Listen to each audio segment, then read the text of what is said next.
You cannot have a situation where someone is a self-described victim, and they just get to be that because that's how they feel. But I've also been discriminated against, and I know that I have, and I know that that's real. And for someone to say that that isn't happening, I should just move forward and not think about that and ignore the past, is insulting. So this is a big issue, ultimately, with the Republican line, okay? And it's one of the reasons why they've had so much difficulty in having a kind of, like, broadly accepted narrative for everyone to get behind. Usually the way, like, the textbook way of uniting a bunch of different groups of people, majority or minority, under one, like, reactionary political body is through nationalism. Because the argument is, you know, whether you're black, white, Asian, Hispanic, whatever else, like, as long as you're American, we can all do this together. This was the attitude that a lot of, like, conservative groups historically has taken. This was more common in, like, the Bush or, like, Reagan-type neoconservative presidencies, where, don't get me wrong, Reagan was extremely racist, but the outward-facing rhetoric of the GOP in the Reagan era was at least a pretense of that. It was like an effort to mask the more reactionary politics by unifying it together. But that doesn't work anymore for the GOP, because the GOP is kind of like openly white nationalist, you know? Elon Musk engages with and reposts Nazi propaganda on his feed, you know? He agrees with Nazis posting like racial IQ graphs, as we saw. So you lose the ability to do that like grand unifying narrative when you start splitting hairs along those lines. And now you don't really have a good answer except to just embrace racism, which isn't a great look in an interview, not even to a lot of Republican voters. Don, you keep putting words in my mouth. I'm not saying it's I didn't say that you said it. I'm saying that we want to, we as a country should move beyond questions of race and gender, and we should treat people like individuals and base our opinions on them, on the, you know, their character and their skills. I guess I'll take the time to talk about this. Saying we need to move beyond race and gender. Okay, first of all, move beyond gender. Do you want to abolish gender, Elon? What do you mean move beyond race and gender? Do you want to say that race doesn't exist at all? Because if that's the case, why are you agreeing with people posting racial IQ graphs? Hey, listen, if you're going the radical route on this, go for it, you know? What they mean, move past race and gender, what they actually mean is don't talk about it. We should focus on people as individuals. But that doesn't necessarily follow. You can focus on people as individuals while still talking about broader social stuff. That would be like saying, I don't want to talk about Americans or America. I want to focus on the individual. To which the obvious answer would be, from anyone, from Elon even, well, you can be an individual and an American. Okay? So you can be an individual and black. You can be an individual and a woman, or gay, or whatever else. Those two things don't cancel out. Was he always this evil and dumb? I don't think he thinks he's evil. I just think he's stupid and really, really insecure. But he's probably always been this dumb. It's just, you know, he folds under pressure. You know, in all of these mass shootings, attributed social media to radicalizing. So Don, you love censorship, is what you're saying. No, I don't love. Zero IQ, no thought response right there. If you say, hey, the preponderance of Nazism on your social media site is directly linked to terrorism, so you like censorship, huh? Like, this is like a 4 IQ libertarian response to literally anything. Like, oh, you want to arrest people for murder? You want to put them in a prison? You want the state to arrest them? Love censorship. Then why are you asking? I believe in moderation, but I don't believe in censorship. Moderation is a propaganda word for censorship.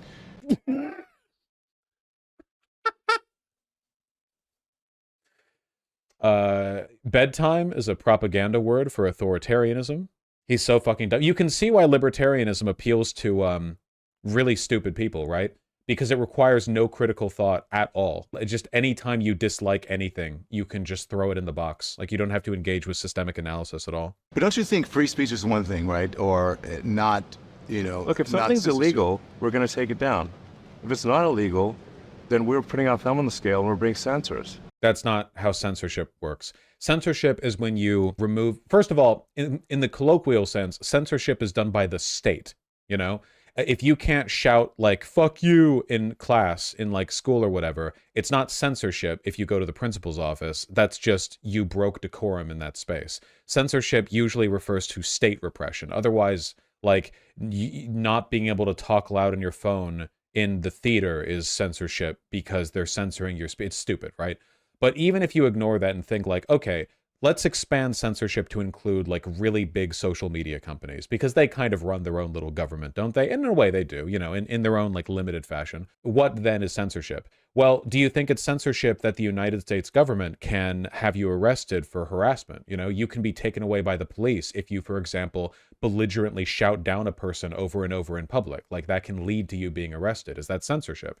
Well, no. It's just that socially there are benefits to having people arrested if they are so willing to break decorum that they're perceived as a threat to the public good, the public commons. There isn't really like an easy line for where that should be. I think that harassment should be illegal to a point, but obviously not like to any point, right? I don't think, for example, saying fuck you to someone should lead to you getting arrested, right? Like if a cashier has a rude customer and they're like, oh, fuck off or what. Like, I don't think they should be arrested for that. But like, what if you're on the bus and there's some guy screaming at you for like 40 minutes, you know? Not death threats or anything, just screaming at you. Like, I don't know. There's got to be a line somewhere, right?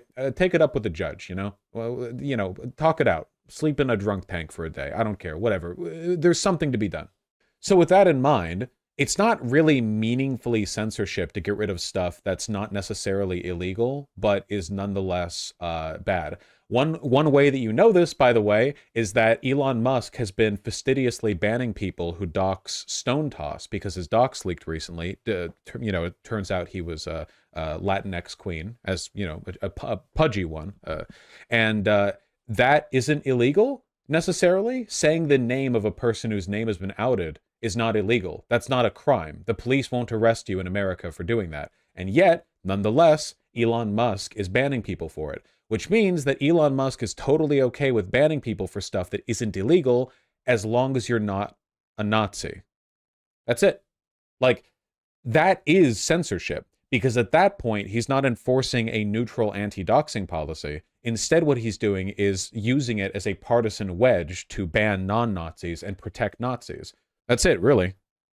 That it will take an airplane crashing and killing hundreds of people for them to change this crazy policy of DIE. I don't know if did you misspell it on purpose, which it should be DEI.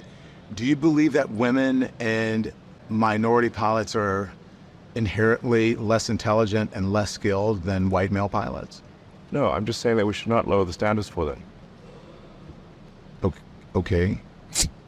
But there's no evidence that standards are being lowered when it comes to the airline industry. You've repeatedly said that there's no evidence that standards are being lowered, and watch the replies showing all the evidence that it is. Replies, though, on social media or on Twitter are not necessarily fact and evidence. No, that's people's opinion. They will cite all the reply, in the replies to this. You will see how often the information is cited, showing that indeed there are significant cases where standards are lowered. And I do hope that... Literally, like, there's no evidence to suggest that, because Elon and his cohorts on Twitter, every time they see a black pilot for a while, do you remember that? Remember how we started getting all these plane troubles, and conservatives were like, plane troubles must be because of black pilots, because they're stupid. And then they, for weeks and weeks, they were like, all of these airline companies are lowering their standards, like they're letting black people on, they're letting black people fly, listen, I'm not racist, but, and then like, and then it turns out, actually, no, it's just that Boeing is building all of their planes out of cardboard. And then the discourse got dropped entirely. And Elon is like, well, the evidence is in the comments. There is no evidence whatsoever that any airline company has lowered their admission standards for pilots specifically to allow black people in. If they've lowered their standards generally, then I have no idea why race is being made an issue. You know, like why bring up race at all? You should debate him. I would love to debate Elon Musk. I'm sure that's very easily in the cards, you know? Doesn't the buck stop with you? I mean, you're on it. I have to say, choose your question carefully. There's 5 minutes left. Okay, but so is this the question you want to ask? The same question is, you said that they are killing the company, but you're the head of the company. The buck doesn't stop with you? The question here is, Don Lemon is basically asking, isn't it your fault that all these advertisers have left? Like, you complain about advertisers killing the company, but they had, like, they're leaving because of stuff you're doing, so... I acquired X in order to preserve freedom of speech in America, the First Amendment. And I'm going to stick to that. And if that means making less money, so be it. So I have to be, listen, I'm just being honest, right? I'm not trying to like get you or anything. I was Literally lying he was forced to buy Twitter. Yep. Remember, he did not buy Twitter willfully. He initially put up a bid and wanted to back out of it, but he was forced by the courts to continue with the purchase. He did not want to buy Twitter. just surprised that you would blame other people for killing the company. I mean, when you say the buck stops with the president of the United States, regardless of what happens, right? So, why would that question upset you? You seem upset by it, are you? I think. Okay, maybe at this point Don Lemon realized that that Elon was upset. You might as well commit to the bit at this point. Are you mad? Are you going to cry? And I'm not trying to upset you. Well, you are upsetting me because the way you're phrasing the questions, I think, is not cogent.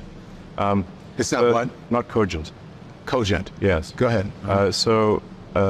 It's a smart person word, Don Lemon. You wouldn't understand. So what would you say to advertisers who have left the platform or who are considering coming back or not coming back? What would you like to say to them? Well, first of all, almost all of our advertisers are coming back. This is so guys, if you are using Twitter right now, then you know how hilarious that fucking statement is. Seriously, just use Twitter on your phone, just scroll through Twitter, take a look at the advertisers that are on there. It's hysterical. Honestly, I'm not meaning to offend you. You're an intense person. Where does that intensity come from? I was born that way. Takes big sip of Monster. And I had a tough childhood. You did? So, yeah. Growing up on the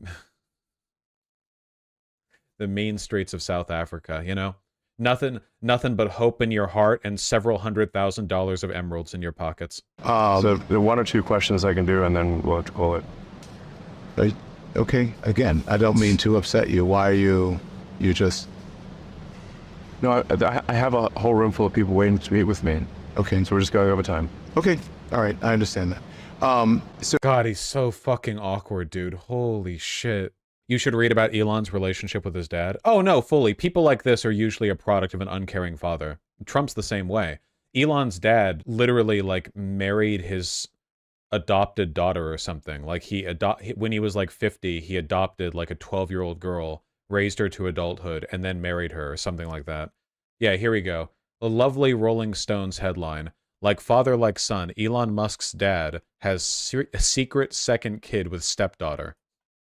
Just, you can take a second with that one. Kind of, sort of grooming, I don't know. I don't think it's kind of, sort of grooming. I think it's actually the most grooming you could possibly do. Like, this is like arch grooming. It's more grooming than anything else I could imagine. It's turbo grooming, you know? Well, anyway. Elon Musk, everyone.